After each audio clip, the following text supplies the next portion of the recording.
Bom dia. Casa cheia. Vamos orar? Pai, abre os nossos olhos, pois queremos te ver na tua palavra e nela, Senhor, andarmos cada dia. Faz-nos ouvir, Senhor Deus, a tua vontade, pois o desejo do nosso coração, o compromisso que queremos assumir contigo, é de te amar e de te servir. Pedimos isso em nome de Jesus. Amém. E é isso aí. Estamos no capítulo 9 de João. E já está aí os slides correndo aí.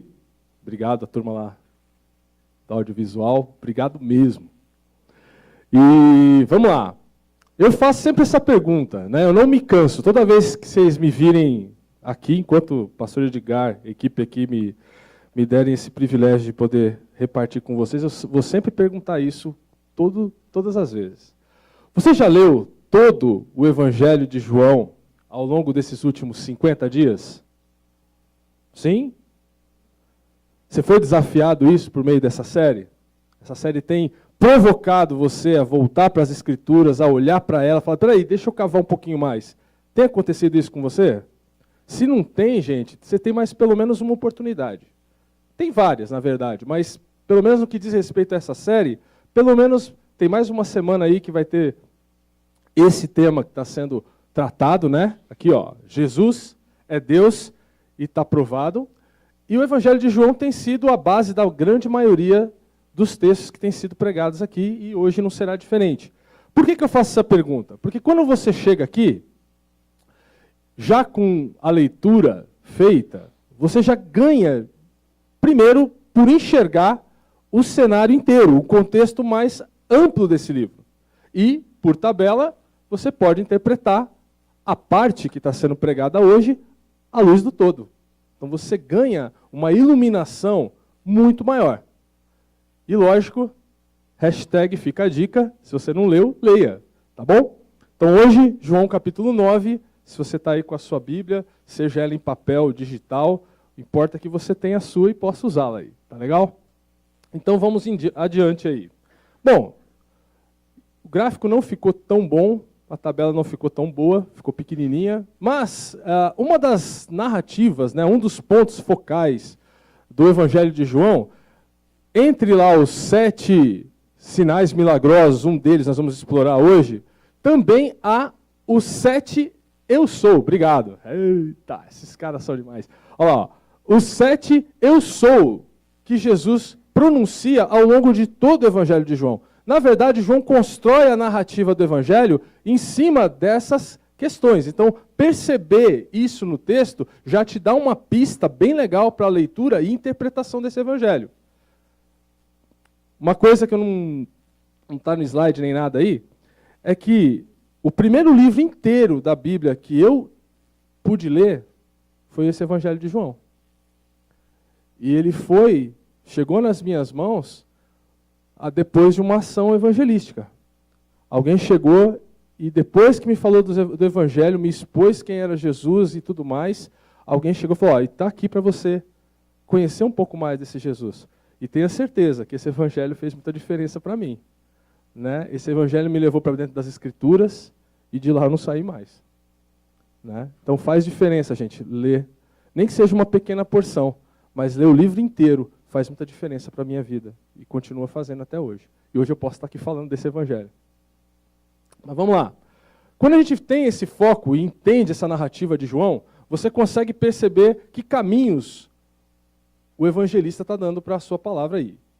E como o nosso tema aqui... Opa, agora eu preciso voltar aqui e seguir. Só um tempinho. Opa, obrigado. Vamos dar uma olhada no capítulo 9, e eu não vou ler o capítulo inteiro, porque são 41 versículos, o tempo está contra mim. Né? Quando eu pisei aqui em cima, o reloginho já começa a regredir, e aí já era. Mas vamos dar aqui um sobrevoo sobre João 9, para a gente analisar os números desse cara. Pô, mas é pregação de Bíblia ou é estatística? Os dois. Olha lá. 41 versículos, 6 personagens, 2 locações, 16 perguntas. são feitas dentro de João capítulo 9. Você fala, cara, mas por que você levanta esses números? Só porque para bancar o bonito e botar uma estatística? Não, vocês vão ver que isso tem tudo a ver com o que esse texto significa. Quando você para e observa algumas ênfases que o texto naturalmente vai dando, isso te ajuda a entender o texto. E aqui, mais algumas delas. 16 perguntas. Eu não me resisti. Né? Eu fui fazer a continha básica, peguei a quantidade de perguntas pelo número de versículos e cheguei a esse número. 39,02% do percentual, a proporção de perguntas. E aí eu dei umas arredondadas, né? Eu fiz assim, ó, 40 por 60. Quase metade do capítulo 9, perguntas. Perguntas que não vão calar, enquanto a gente não vê as respostas. E olha lá, será que isso significa alguma coisa? Né? Não é possível tanta pergunta e isso não ter nenhuma chave de interpretação para a gente num texto como esse. Tá certo? Então vamos lá. Claro que não é possível a gente passar, cair de paraquedas em João 9, quase na metade do Evangelho, sem ter uma noção do que está acontecendo em torno desse texto. Na realidade, João capítulo 9 depende bastante de João capítulo 8. E o que acontece lá? Né? Jesus diz esse versículo aí, ó. Eu sou a luz do mundo. Vamos ler comigo? Eu sou a luz do mundo.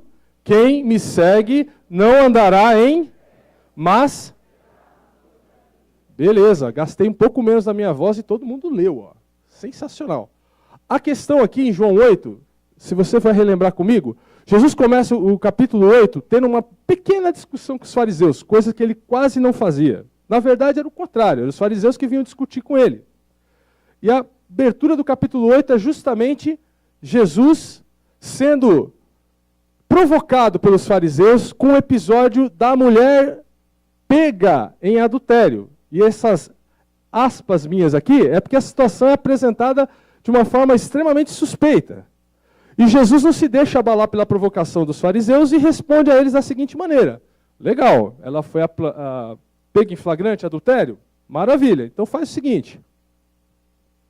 Quem não tem pecado, atira a primeira pedra. Ele continua lá, riscando na areia, no chão, a mulher lá esperando a primeira pedrada, os acusadores, a partir dos mais velhos para os mais novos, vão deixando aquela cena e fica Jesus e a mulher lá. E Jesus vira, cadê? O pessoal queria tacar pedra em você. Já era? Já era, não sobrou ninguém, Jesus. Então vai, eu também não vou atirar pedra em você. Vai, não peques mais. E essa mulher é reintegrada à vida dela, mas não volta do mesmo jeito para casa. E ele emenda esse versículo que nós acabamos de ler. Eu sou a luz do mundo. Quem me segue não andará em trevas, mas terá a luz da vida. Depois segue-se um discurso tenso e intenso lá de novo, Jesus, os fariseus. Jesus é interpelado pelos fariseus e ele fala sobre uma outra vertente daquilo que ele é. Ele fala que, né, se conhecereis a verdade e a verdade os libertará. E essa verdade a que ele está se referindo é ele mesmo. E aí os fariseus se colocam da vida e falam, como assim? Você está dizendo que você é igual a Deus e tal, não sei o que, aquela confusão toda em torno de Jesus. E Jesus sai dessa discussão às pressas, porque o pessoal quer pegar, agora quem vai tomar pau e pedra é ele, e não a mulher.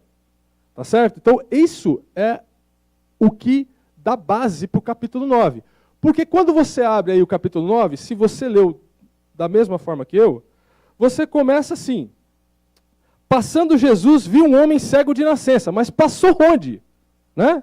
Se você ler o 59 do capítulo 8, você vai entender. Ó, então eles pegaram em pedras para apedrejá-lo, mas Jesus escondeu-se e saiu do templo.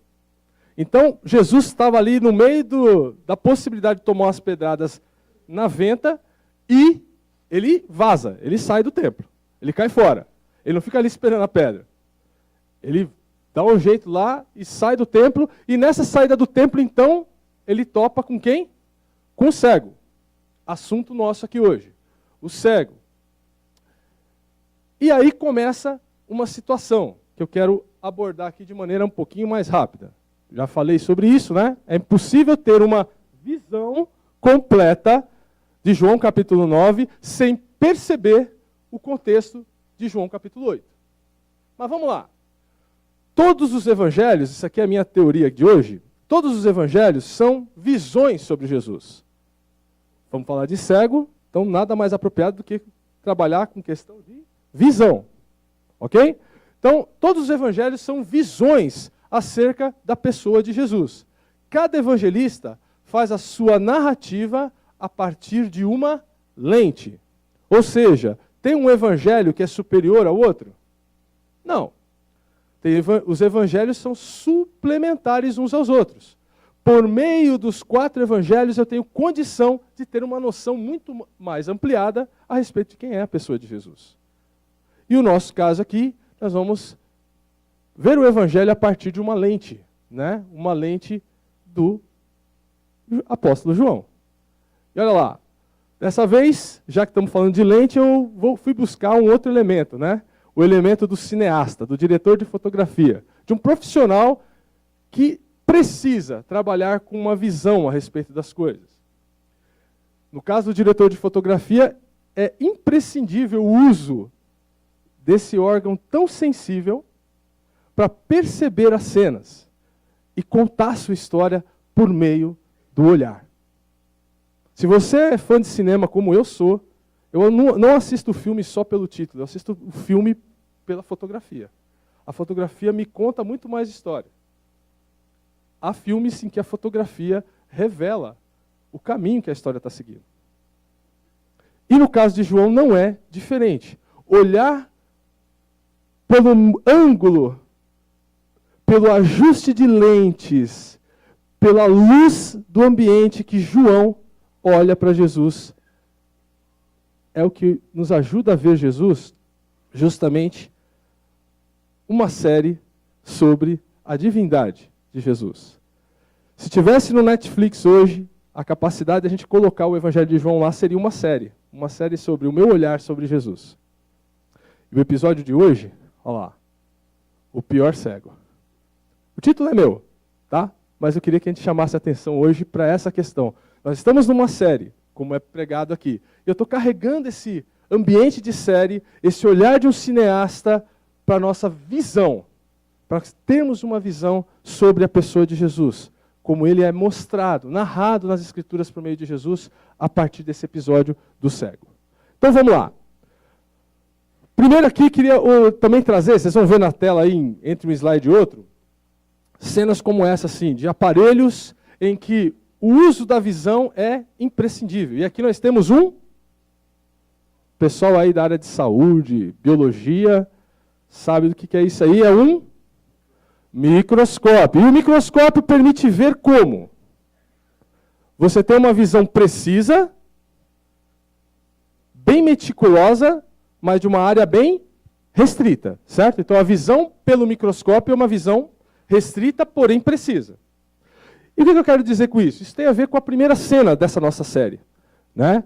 A visão de Jesus sobre a cegueira. Mas eu podia ter substituído, eu fiquei em dúvida, até falei assim, podia ser a visão dos discípulos sobre a cegueira.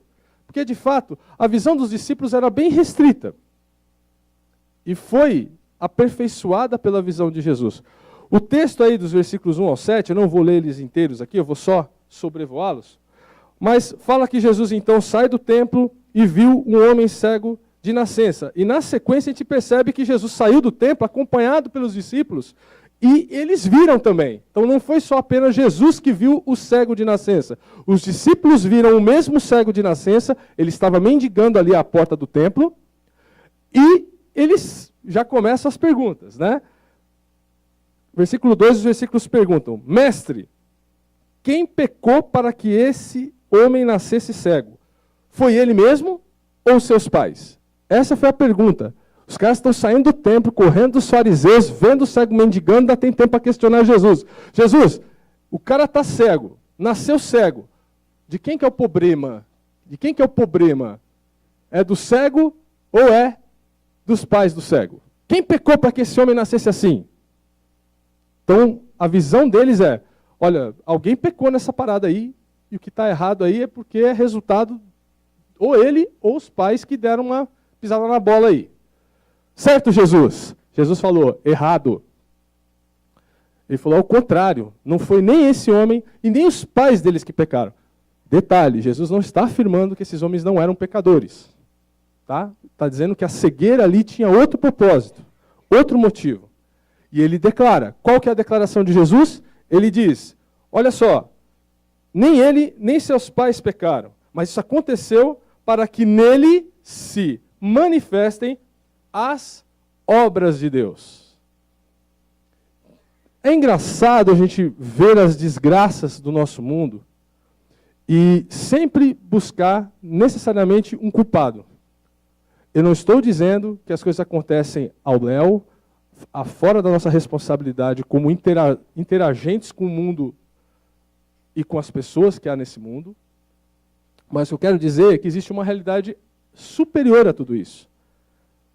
De que nós não estamos nem largados, né? Existe um seriado que a gente está largados e pelados, tem aí você não fica largado ao léu, solto pela vida aí.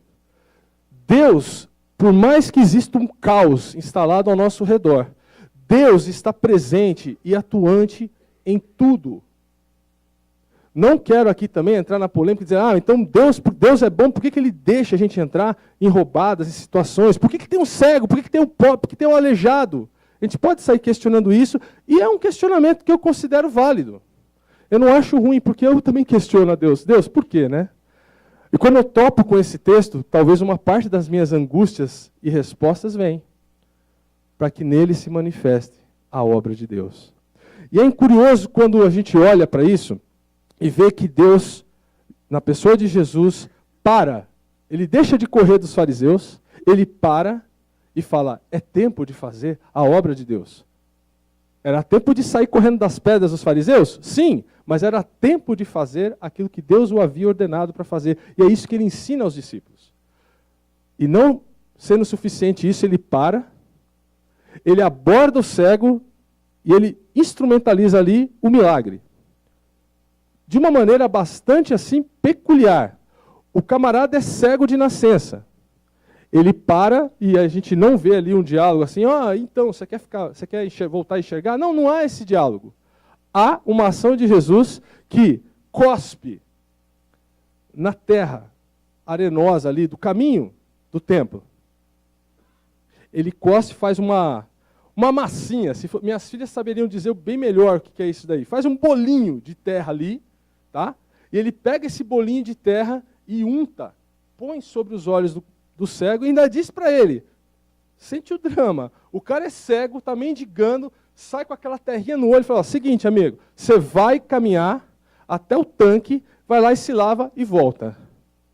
Agora, para vocês terem uma noção de distância, o templo onde Jesus estava e o tanque não era pertinho, amigo, era uma caminhada. O cego tinha que querer muito e confiar em quem que ele estava falando, que inclusive não via nem a cara, não sabia se Jesus era mais gordo ou mais magro. Então, realiza a cena, certo? Então, Jesus está lá, dá essa ordem para o cara põe lá, está lá untado com a massinha de terra no olho e fala, vai lá no tanque, se lava, tudo vai estar certo, amigo. Dá um tapinha no ombro e segue a vida. Ok?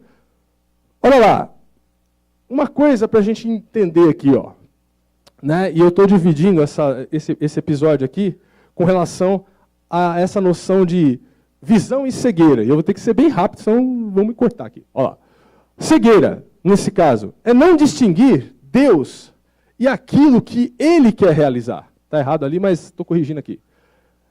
Essa é a cegueira, talvez dos discípulos, talvez de qualquer pessoa que olhe para Deus e não veja em Deus a possibilidade de uma mudança na sua vida. A visão, nesse caso, é perceber a vida e as situações a partir de Jesus, que é a luz do mundo. Como eu disse, o templo ficava a uma distância incrível, né? Ó, ali na primeira seta é onde provavelmente Jesus encontrou o cego, mais ou menos na porta do templo em Jerusalém. O tanque, meus... Opa, parou? Opa, pode deixar assim mesmo. Ó. O tanque fica mais ou menos essa distância aí que vocês estão vendo aí, ó, nas setinhas pelo menos. Né? As setinhas estão mais visíveis do que o mapa. Mas só para você ter uma noção de quanto o cego teve que percorrer para se lavar e voltar vendo, o que era muito melhor. Então, olha lá, cena número 2, né? O cego passou a ver. Só que ele voltou. Ele estava rodando lá por Jerusalém ainda. E no caminho, o pessoal falou, peraí, mas esse sujeito que estava passando agora, normalzinho aqui pela gente, olhando, imagino que o cego devia estar triste pra caramba. Né? Se eu fosse esse cego, eu estaria dando estrelinha, bicho, no meio de Jerusalém, assim, ó, uma atrás da outra, assim, pulando, saltando de alegria. Então ficou muito evidente que aquele cara estava transformado da situação que ele estava antes, de cego para alguém que enxergava. Voltou a ver, aliás, voltou não, ele nunca tinha enxergado na vida. Tem esse detalhe, cego de nascença. Uma vez que ele passou a ver, os caras se espantaram o que aconteceu. E abordaram, falaram, peraí, amigo. Não. Olhavam um para o outro assim, falaram assim, peraí, esse não era aquele que estava mendigando ali agora há pouco, que ficava lá, tempos e tempos, não era ele? Não, peraí, e agora ele está vendo. Não, é parecido, deve ser irmão gêmeo, ou muito parecido com ele, não é a mesma pessoa. Aí os caras ficaram naquela discussão toda e chegaram nele e falaram, ok, é você mesmo? Claro que é. Mas o que aconteceu? Um homem chamado Jesus veio, pôs a massinha de barro no meu olho, pediu para eu ir lá no tanque, me lavei e pronto, estou aqui, novinho. Né? Os caras, ninguém acreditou nessa história. Não é possível, como assim? Né? Cadê esse Jesus? Me mostra, cadê ele? Ele falou, não sei. Ele me mandou ir lavar no tanque, eu fui e voltei, mas eu não sei nem quem é. Vocês devem conhecer ele melhor que eu, porque eu não sei, não vi, não sei. Só ouvi a voz e fiz o que ele falou. Ponto. Então, essa é a narrativa lá. O que rola? Pensando aqui nessa questão de cegueira e visão. Nesse caso, muitas vezes a gente está diante da ação de Deus, vendo Deus agir, e a gente perde de vista essa manifestação poderosa de Deus. Que pode acontecer, claro, insuperavelmente, ver um cego de nascença, alguém que nunca viu a luz na vida. Enxergar é um evento impossível, é um negócio inédito, sem concorrência.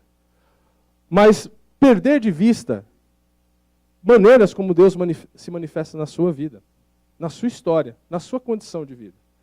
Isso é cegueira. E a visão, nesse caso, é você testemunhar a transformação não apenas da situação, das circunstâncias em torno. Não estou aqui minimizando que ser cego, se eu ficar 3 segundos aqui andando nessa plataforma com os olhos fechados, é um temor horrível, não só do rola que eu vou tomar aqui, mas de pensar da impossibilidade de não enxergar.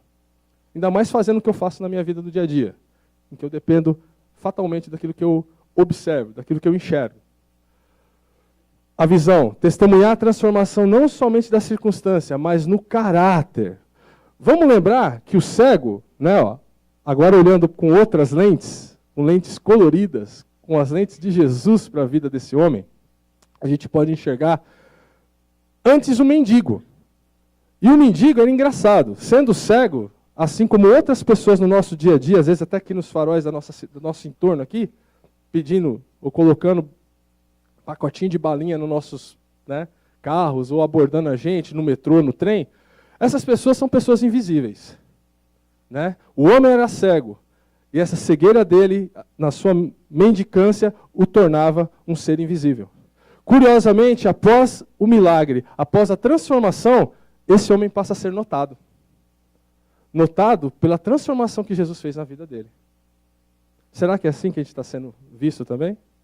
Deixando de ser invisíveis, porque éramos cegos, andando longe da luz do mundo, e passando a ser notados nesse mundo, não por causa de nós mesmos, mas pela mudança que esse Jesus tem trazido na nossa vida, e mais profundamente no nosso caráter. Essas são as lentes de Jesus. Mas a coisa não fica assim. Quando você vê esse instrumento aí, você lembra do quê? Qual o personagem? Criançada vai lembrar de Prima. Né? Você lembra de quê? Detetive, né? O investigador. E houve uma investigação pesada para cima de Jesus. O pessoal, os vizinhos lá que viram o cego, ficaram tão espantados com o que aconteceu e falaram, peraí, vamos levar esse cara lá para os fariseus, esses caras têm que saber disso, vamos levar lá. Só que levaram cheio de perguntas, né? Deixa eu voltar aqui. cheio de perguntas. Jesus, fariseus, olha só. O cara estava aqui na porta do templo mendicando a vida toda, muito provavelmente. Ou pelo menos há alguns anos, o suficiente para ser reconhecido como um mendigo ali na região. Tá certo? Entretanto, o cara está vendo. Aí os fariseus falaram, bom, peraí, vamos contar essa história direito. Como assim? Chamou o cara que tinha sido cego, tá, conta aí a sua história para nós. Então, eu estava aqui, como sempre estava, veio um homem chamado Jesus e ele untou os meus olhos, pediu para eu lavar no tanque, eu voltei vendo. É isso aí. Tá vendo? Não pode ser de Deus isso. Primeira interpretação dos fariseus. Não pode ser de Deus isso aí. Esse cara é um pecador. Primeiro, hoje que dia que é? É sábado. Em sábado não se trabalha. O cara está fazendo terrinha para pôr no olho do cara. E ainda pede para o outro se lavar no tanque. Não pode ser de Deus. Aí a pergunta, mas peraí, se ele é pecador, uma pessoa não alinhada com a lei de Deus, como é que Deus atende ele? Chupa essa manga. Hã? Como responder isso?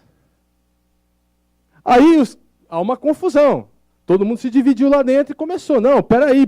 Aí vamos fazer o seguinte. Os fariseus saem com a melhor sacada do mundo. Vamos chamar os pais. Vamos ver, vamos conferir a originalidade da cegueira do cara.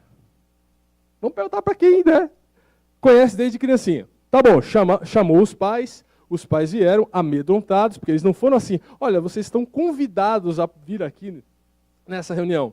Eles foram coagidos a estarem ali, né? E para dar um depoimento que ia pôr em risco, inclusive, a vida social e religiosa deles. Porque é o seguinte, já era sabido ali naquela região que quem chegasse e falasse, mas desse aqui a menor margem para dizer, Jesus é um profeta, estava fora. Se falasse que Jesus era Deus, então aí pronto, era condenado a pedra na moleira do maluco lá. Então o que acontece? Os caras estavam com medo. Ele falou, olha, ele é adulto, ele é um homem feito, deixa ele responder por ele. Então os pais, pezinho para trás. E deixaram eles lá, ele que responda por si. Aí volta os fariseus, então, meu filho, me ajuda, fala a verdade, vai. Você não era cego coisa nenhuma, você está de armação com esse tal de Jesus aí, que já está provado para nós que é um pecador, e você está de embuste com eles, não é? Já contei para vocês, já disse o que está rolando. Vocês querem ouvir de novo, porque agora vocês querem acreditar nele? Pronto, ele armou a confusão com o pessoal. E os fariseus mandaram ele para fora da sinagoga, expulsaram ele estava já condenado à exclusão social ali em Jerusalém e cercanias. O problema aqui, a cegueira tem a ver com tapar os olhos. Tapar os olhos a uma realidade que estava ali diante deles. Os fariseus estavam diante de um milagre que eles não podiam negar, embora tivessem tentado. De todos os jeitos, estica para lá, vem para cá, explica, racionaliza, cria um monte de interferências para dizer, não pode ser. E o fato estava ali, o homem cego vendo e contando com detalhe o que tinha acontecido. E fez isso não uma, mas 2 vezes. E a visão? A visão seria reconhecer no fato uma evidência que você não pode negar. Que houve sim uma ação sobrenatural de Deus, uma ação que sim, curou um cego de nascença. Esse homem estava vendo. E aquilo evidenciava algo mais, não só sobre a cegueira, mas sobre quem tinha realizado o milagre. Que esse homem Jesus que andava ali sobre eles, não era um homem comum. Esse homem é Deus. Esse homem é a luz do mundo. Lembra do capítulo 8? Pois é. E diante dessa luz do mundo, os fariseus estavam, não quero ver, não é verdade, não é possível, ele é um falso, ele é um impostor. E era assim que os fariseus queriam que, não só eles, mas todos quantos estivessem ali, assumissem como realidade. Cegueira e visão. Mais um instrumento, um binóculo. O que a gente faz com um binóculo? Geralmente a gente procura, a gente caça uma imagem que está mais longe e consegue ter uma visão aproximada. Então aquilo fica diante dos seus olhos, mesmo que você esteja, às vezes, a quilômetros de distância. Há binóculos de todos os tipos. Eu ia trazer um aqui, mas não achei, então fiquei assim, preferi a imagem.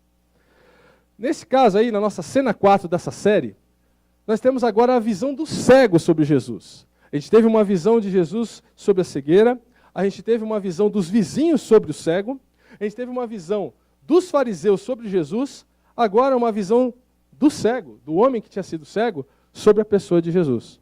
O homem foi abandonado, foi enxotado da sinagoga. Sai fora, você não é mais bem-vindo aqui.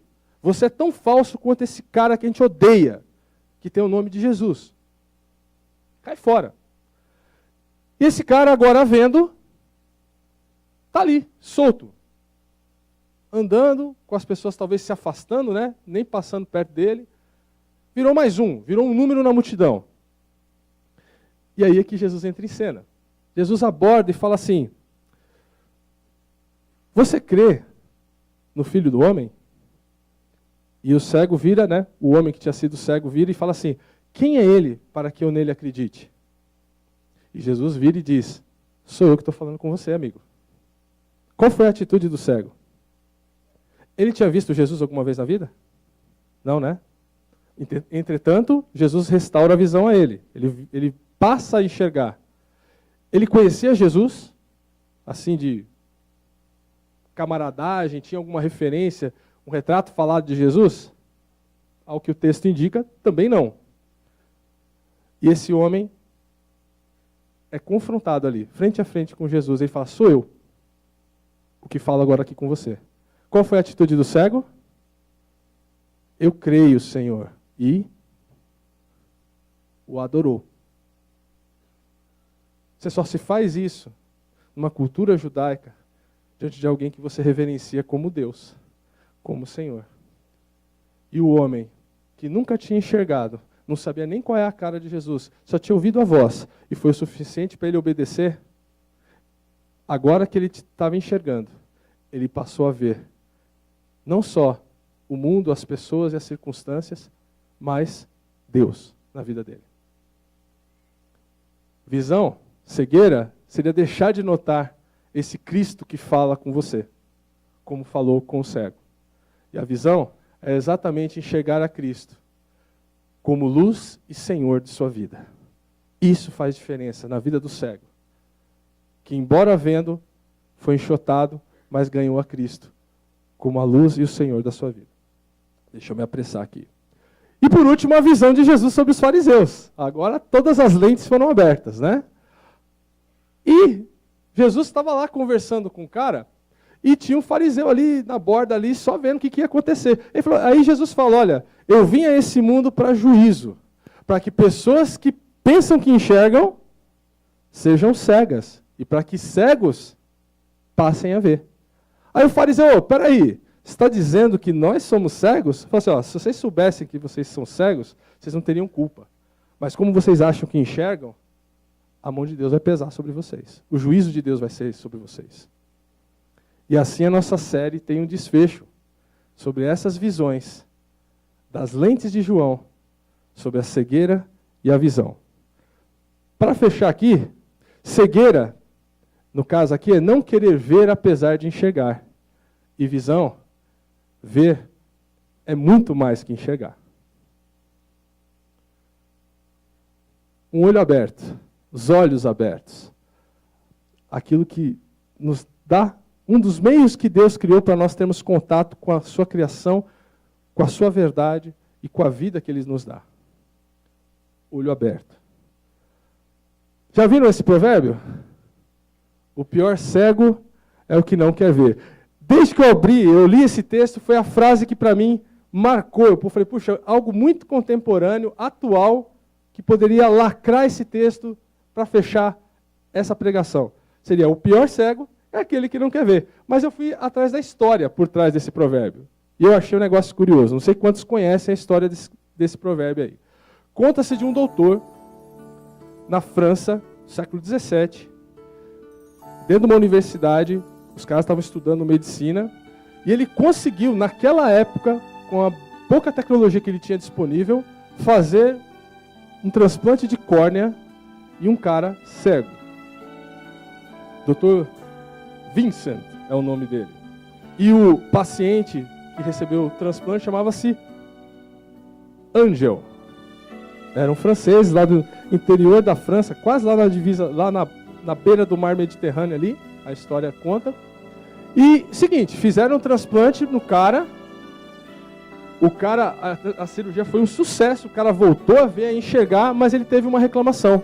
Deu recall. Não pela imperícia do médico, mas o recall foi baseado no seguinte: ele falou, cara, o mundo que eu via cego, que eu imaginava, é melhor desse que os meus olhos conseguem ver. Desfaz. Volta pro que era. O cara pediu para voltar a ficar cego. E aí houve uma discussão, a coisa foi para as cortes lá, foi até para o STF, que o STF na época era o Vaticano. Chegou às vias do STF lá, bateram lá e reverteu. Deu ganho de causa pro cara que tinha recebido o transplante de córnea. Ele falou, não, volta o cara, deixa o cara cego, o cara tem direito de ficar cego. É disso que saiu o provérbio. O pior cego é o que não quer ver. Louco, né? Mas são de histórias loucas que são feitas a vida. É feita a vida. Vamos olhar aqui. Há quanto tempo você tem ouvido acerca de Jesus e do Evangelho? Quero que você pense nisso. Você que talvez tenha participado de um pequeno grupo, está vindo aqui à igreja há algum tempo, etc. Tal. Como é que você tem ouvido? Como é que você tem respondido a esse Jesus? Você está achando que não é com você? Que esse Jesus está sendo manifestado aqui, está sendo demonstrado pelas Escrituras que é Deus, e que fala com você, que quer transformar a tua vida. Você acha que isso não é com você? Para pensar.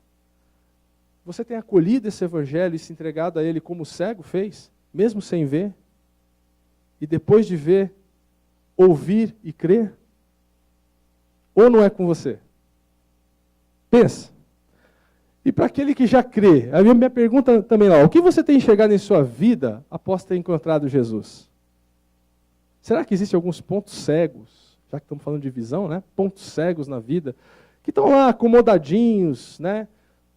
São deixados de lado, porque você já está enxergando, né? Você já viu a luz do mundo.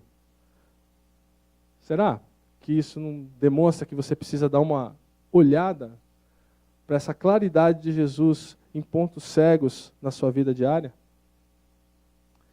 Eu vou acabar aqui, deixando aqui esse instrumento. Isso é um telescópio. E o telescópio permite que a gente tenha uma visão maior, né? Mais ampla. Diferente lá do micro, né? Diferente do binóculo, diferente dos óculos, por mais lentes diferenciadas que você possa colocar. O telescópio te coloca com uma realidade de visão além da sua natural. E é o que Jesus quer fazer na sua vida. Jesus é a luz do mundo. Quem o segue jamais andará em trevas, mas andará com a luz da vida. Olha lá. Aquele que sonda o meu interior, me conhece por dentro, sabe como eu sou. Conhece os meus intentos e em tudo me faz viver. Eu ouço o som da sua voz. Ele me faz ver. E aqui, uma frase do José Saramago que eu achei bastante interessante, inclusive de um livro chamado O Ensaio sobre a Cegueira. Se podes olhar, vê. Se podes ver, repara. Ou como ele falaria em português, né? Se podes olhar, vê. Se podes ver, repara. Né? Tá aí, ó.